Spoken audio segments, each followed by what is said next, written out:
tresnak, ikurrak, propio nortasuna adierazteko. Eta hori interneten kasuan argi dago zein den, .eus.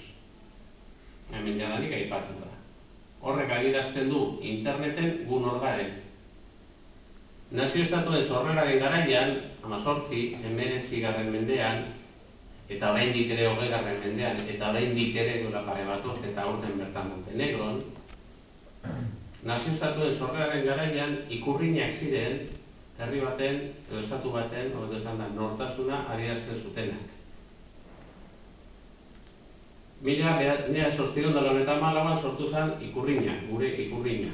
Dura da, 12 urte horretazkan dago.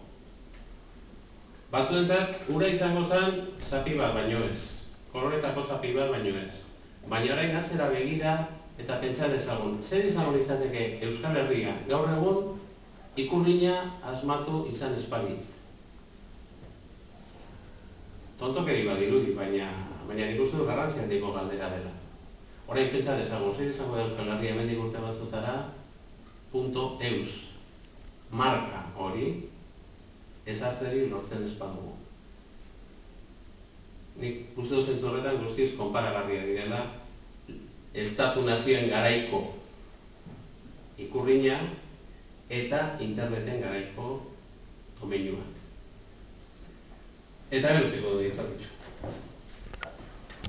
Berriz ere, txanda irekiko dugu, gaia horatzeko.